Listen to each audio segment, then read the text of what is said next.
Bonjour à tous et bienvenue sur la Flèche Média. Aujourd'hui, nous avons interviewé Madame Mondon de Lavaux, candidate aux élections municipales 2026 de Savonnières. Je vous laisse avec l'interview. Bonjour Madame Mondon de Lavaux.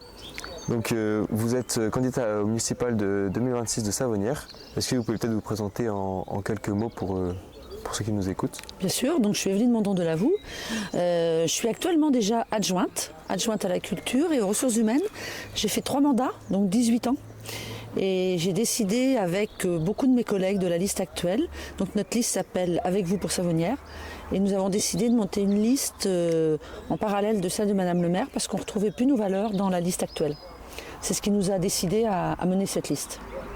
D'accord, et donc concrètement, quelles sont un peu vous parlez de valeurs qui divergent un petit peu, est-ce que vous pouvez nous dire un peu plus concrètement qu'est-ce que... Alors concrètement, l'écoute de nos concitoyens, l'écoute de nos administrés, mais déjà l'écoute entre nous, dans une équipe, et l'écoute de nos agents, puisqu'on travaille avec une équipe d'agents. La confiance, puisqu'on n'a pas cette sensation de confiance aujourd'hui. L'échange, le partage, ça c'est nos valeurs, et c'est ce qu'on n'a pas retrouvé depuis 6 ans. Ce qui explique qu'on a choisi de monter une autre liste.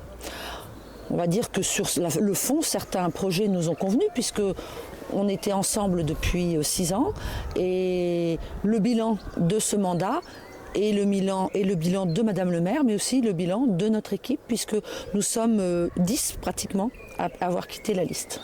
D'accord.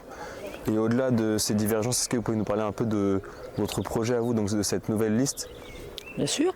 Alors, nos projets, ils reposent sur, on va dire, 3 piliers.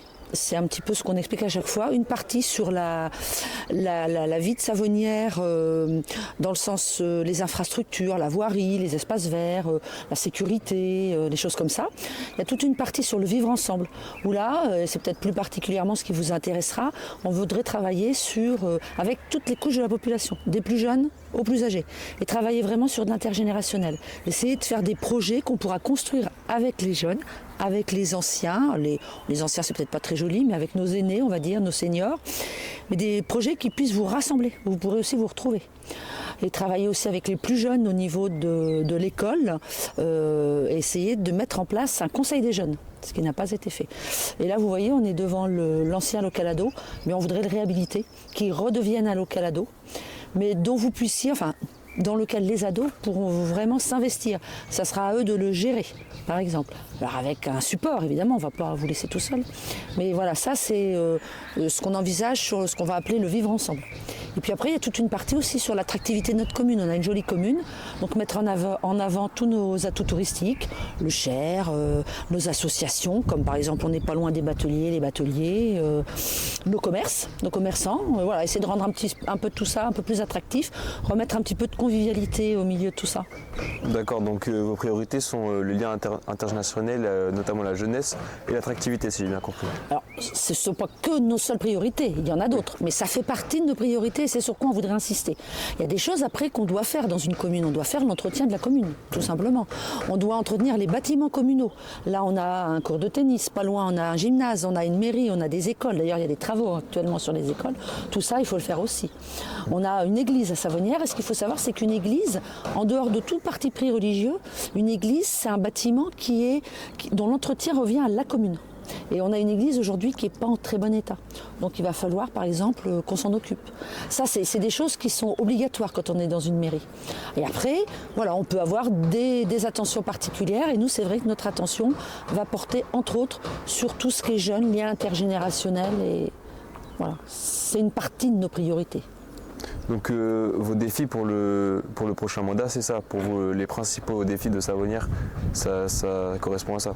Voilà, alors je ne sais pas si on peut dire les principaux, parce qu'encore une fois, on a 6 ans, donc j'espère qu'en 6 ans, on ne va pas faire que ça, mais ça sera une partie de nos défis, effectivement. D'accord, merci. De renouer le dialogue aussi avec les jeunes, mais ce qu'on veut surtout, c'est aussi travailler, dans le participatif. C'est-à-dire qu'on ne va pas arriver, nous, avec un programme tout fait où on va vous dire faut faire ça, on doit faire ça, etc. Ce qu'on veut, c'est on va arriver avec des idées, avec des propositions, et beaucoup on voudrait les travailler avec vous. Donc par exemple, avec les jeunes, les ados, si on veut remettre quelque chose en place, si on veut trouver une solution pour remettre ce local derrière nous en fonction, on travaillera avec vous. On ne va pas tout faire pour vous, on veut le faire avec vous. La culture, le sport, les commerçants, on va aller rencontrer les commerçants. Parce que peut-être qu'on a des idées, mais que les commerçants ils vont nous dire vos idées elles sont bien, mais elles ne nous intéressent pas. Donc nous, l'idée, c'est de travailler avec les gens. Donc on essaiera aussi de faire, si on est élu, au moins une fois par an, une réunion ou 2 réunions de quartier. C'est-à-dire de réunir les gens pour échanger avec eux, pour écouter. Parce que peut-être que vous avez des idées. Donc nous, on est prêts à les écouter, vos idées, et à essayer de les mettre en place. Donc tout à l'heure, vous parliez d'un conseil des jeunes. Vous pensez que ça pourrait aussi passer par ça Alors ça peut, au niveau des enfants, enfin du primaire. Et puis après, ça peut se poursuivre, parce que les enfants qui auront été élus, qui seront présentés sur un conseil en primaire, peut-être qu'on va retrouver ces enfants quand ils vont devenir ados au collège, et poursuivre avec eux quelque chose. Alors c'est quelque chose qui ne s'est encore jamais fait sur Savonnières, ça sera nouveau. Donc on va voir comment ça se met en place, on va travailler. Les petits à l'école, ils ont plein d'idées aussi. Là en ce moment, on est en train de refaire les travaux de l'école pour agrandir le restaurant scolaire et pour refaire la rénovation énergétique. Après, il va falloir repenser la cour des écoles. Mais ça, on va le faire avec les enfants, avec les parents, avec les enseignants. Mais avec les enfants, c'est eux qui vont utiliser la cour, c'est pas nous. Donc nous, on a des idées, mais peut-être qu'elles sont pas bonnes pour les enfants. Alors évidemment, on ne peut pas non plus tout faire. L'autre fois, il y a des enfants qui ont dit à Madame Belay qu'ils aimeraient bien une piscine dans la cour de l'école. Alors ça, on sait tout de suite que c'est pas possible. Mais il y a des choses qui sont possibles et peut-être qui intéresseront davantage les enfants. Donc on veut travailler dans ce sens-là. Mais que ça soit avec toutes les couches de la population, les enfants, les plus grands, les ados, les anciens, les commerçants, les associations. Voilà, on veut vraiment travailler avec les gens. Donc vous avez dit qu'il y avait de nouvelles personnes dans votre liste, oui, et qu'il y avait aussi des listes de la liste actuelle à la mairie de Savonnières. Donc pouvez-vous nous dire un peu qui sont les membres, quels sont leurs parcours et quelles sont en fait vos motivations à tous? Alors, je vais commencer par la fin. Nos motivations à tous, c'est un petit peu celle que je viens d'évoquer avec votre collègue. Voilà, c'est bâtir différemment, travailler avec et pas arriver avec des choses toutes faites. Après, vous parlez un peu de notre liste. Alors notre liste, ça va être composée de 14 nouveaux membres. Des gens un peu de tout âge. Alors souvent on dit les conseils, les gens sont un peu vieux. Alors bon, un peu vieux comme moi quoi. Mais on est obligé d'avoir des gens un peu vieux parce qu'il faut avoir des gens qui ont un petit peu de temps aussi. Donc tous les gens qui sont en activité ont forcément un peu moins de temps. Mais on a fait un mix des deux. Il y a des gens qui sont à la retraite, voilà, et puis il y a des gens plus jeunes. Donc dans les nouveaux, on a des gens de différents horizons. On a, je sais pas, vous voulez que je dise quoi, leur métier, leur. Oui, par exemple. Alors par exemple, on a quelques nouveaux. Dans les nouveaux, on a des ingénieurs. Donc on a Hélène qui est ingénieure, Thierry également, Lucille. Alors Lucille qui fait partie des plus jeunes, elle a 30 ans. Hélène a une petite quarantaine d'années. Alors dans les très jeunes, on a Éléobane qui a 20 ans. Éléobane qui avait envie de venir avec nous. Je ne sais pas si vous la connaissez, mais Éléobane, elle est handicapée. Et elle avait envie de porter un message, et nous on était d'accord avec elle sur le handicap, et notamment une sensibilisation sur le handisport. Ça c'est quelque chose dont je n'ai pas parlé tout à l'heure, parce que j'oublie certainement des choses, mais c'est quelque chose sur lequel on voudrait axer, sur l'inclusion de toutes les personnes. Donc on a Éléobane dans les plus jeunes, on a Victor qui a 27 ans, qui est agriculteur. Donc voilà, on a essayé de prendre aussi des gens un peu de tous les milieux sociaux, professionnels. Vous savez que la parité est obligatoire, donc il y a autant d'hommes que de femmes. Dans les nouveaux, on a encore qui? J'en oublie certainement. Michel, qui lui est un peu plus âgé. Voilà, on a Romain. Alors Romain, lui, il est également ingénieur et c'est quelqu'un qui est très, très engagé sur tout ce qui est mobilité. Mobilité douce, vélo par exemple, donc qui va nous apporter des idées à ce niveau-là. J'en oublie peut-être des nouveaux, j'espère qu'ils ne sont pas fâchés. Dans les anciens, en fait, on a une grande partie de l'équipe actuelle. Il y en a 9, exactement. J'irais même 10 parce qu'il y en a une qui avait démissionné, qui est kinésithérapeute. Elle avait démissionné parce que vraiment, elle ne pouvait pas fonctionner comme c'était et qui a décidé de revenir aujourd'hui. Et donc dans les anciens, il y a des anciens adjoints. Donc Madame Belay qui était adjointe sur tout ce qui est affaires scolaires, jeunesse, tout ce qui est intergénérationnel. Madame Bisson également, qui est assez connue puisqu'elle s'occupait de toutes les associations. C'est vraiment quelqu'un qui est très reconnu au niveau des associations. Il y a Monsieur Oriour qui était adjoint, là, cette année, sur ce mandat-là, il était délégué.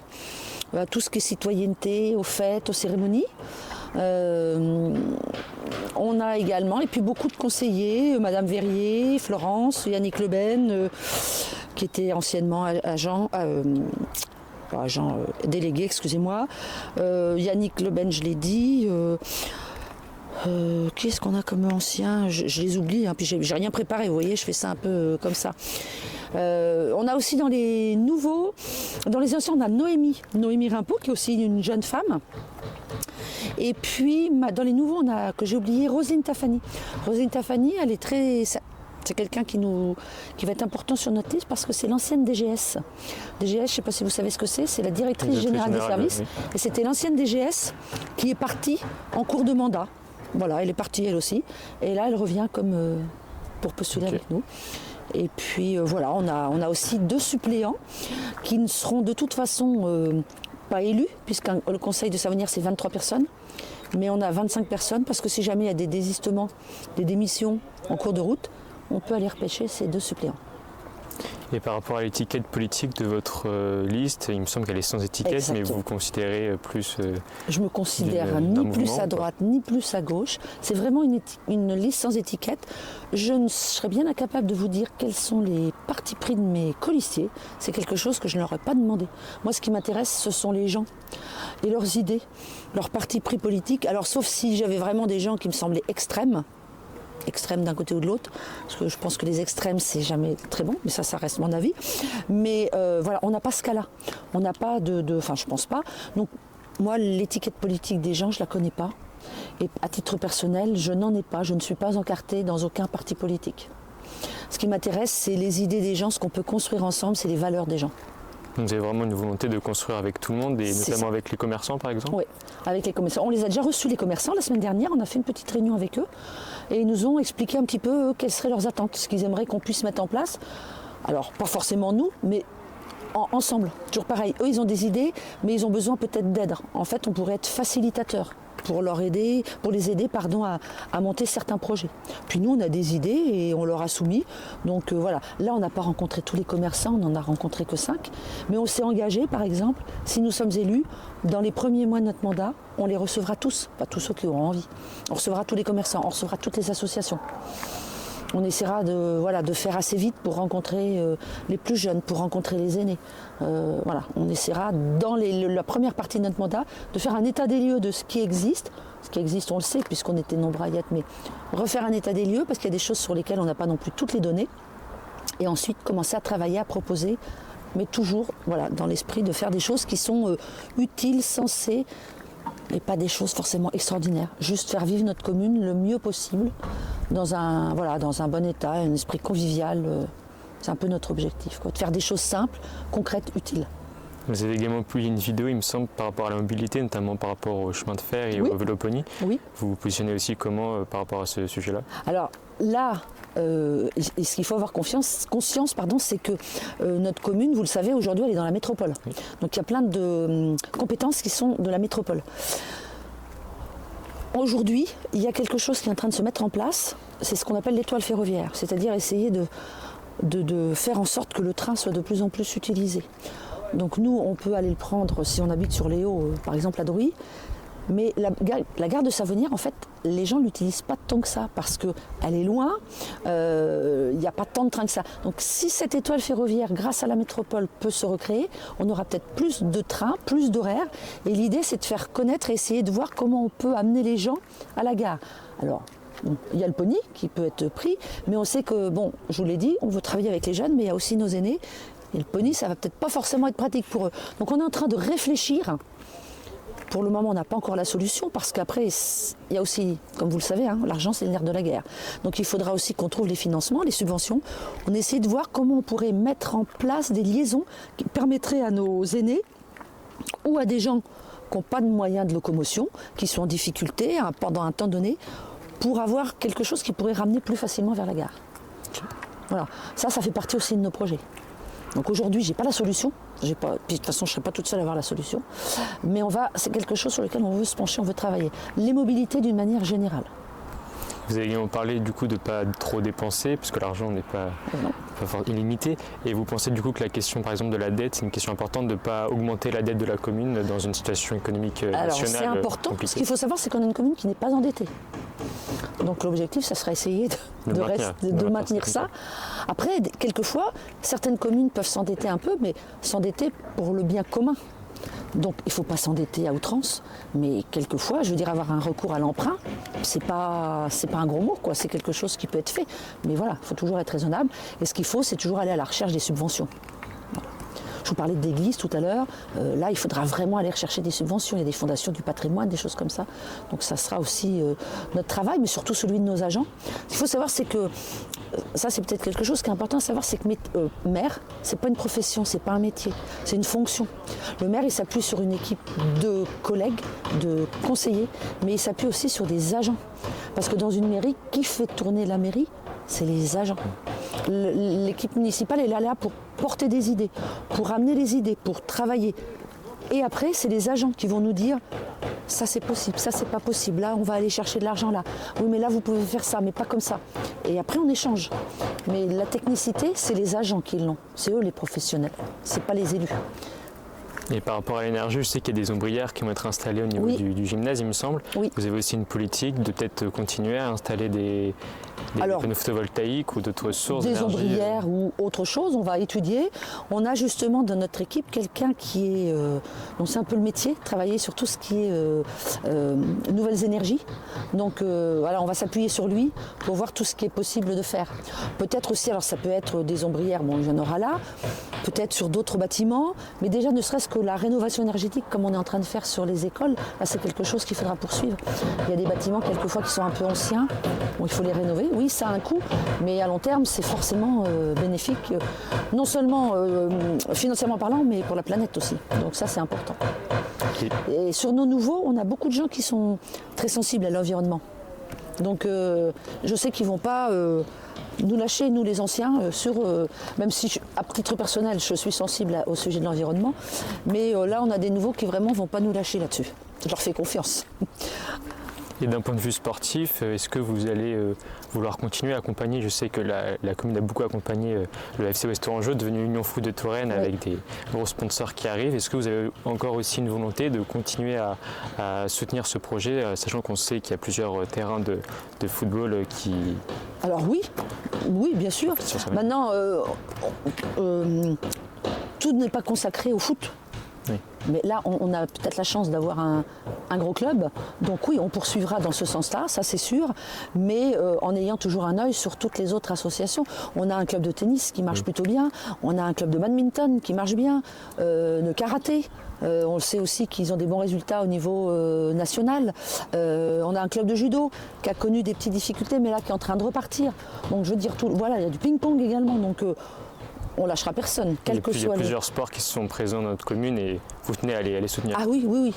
Oui. Là, vous prêchez. Alors, je ne vais pas vous dire une sportive parce que ça serait mentir, mais une fan de sport. J'étais à la culture et pour moi c'est important parce que je trouve que trop souvent les gens ont tendance à vouloir scinder culture et sport. Je veux dire, si on aime la culture, on ne peut pas aimer le sport et vice versa. C'est complètement idiot, excusez-moi le terme, mais on peut aimer les deux et c'est mon cas. J'aime la culture et je suis une fan de sport. Encore une fois, pas sportive, mais voilà, fan de sport, particulièrement du rugby, où je retrouve certaines de mes valeurs. Mais après, voilà, je suis fan de tous les sports. Et d'un point de vue touristique, on sait que notre commune est quand même assez représentée avec le château de Villandry qui est à côté, la Loire à vélo qui passe dans notre commune. Quelles sont vos positions là-dessus, de maintenir l'attractivité de la commune? Ah bien sûr, oui. Alors pour deux choses, parce que d'abord on a une très jolie commune donc, qui touristiquement est intéressante. Donc là on va continuer le travail qui a été fait, on va le poursuivre, on essaiera peut-être d'étudier d'autres pistes, vraiment remettre le Cher au niveau du... tu nous dis de mettre l'église au milieu du village, là ça serait plutôt le Cher. On a la chance d'avoir une super association avec les bateliers. Donc il y a des choses qui sont faites, mais je pense qu'on peut aller plus loin. J'ai déjà eu l'occasion de discuter avec un des membres des bateliers qui a plein d'idées qu'on a trouvées intéressantes. Il y a eu par exemple le Clos de la Cure, vous savez, en haut des 100 marches, qui a été réaménagé, mais je pense qu'on peut aller encore plus loin. Je ne sais pas si vous savez, sur cette zone, il y avait un mini-golf dans le temps. Les enfants des écoles d'ailleurs allaient jouer au mini-golf. Donc on a peut-être une petite idée par rapport à ça. Donc voilà, il y a plein de choses, parce que là on est sur plusieurs pôles. Et puis les touristes, on parlait de vouloir aider nos commerçants. S'il n'y a pas de tourisme, nos commerçants l'été, comme beaucoup, ça les aide un peu à vivre. Donc oui, le tourisme, c'est important pour la ville et pour les commerçants, et pour nous faire connaître. Et là, on gardera le lien avec la métropole, puisque il y a beaucoup de choses à faire avec la métropole. Parfait. Merci Alors beaucoup. la métropole, pour nous, dernier petit mot, c'est quelque chose de très important. Mais nous tenons particulièrement, malgré tout, à conserver l'identité de Savonnières.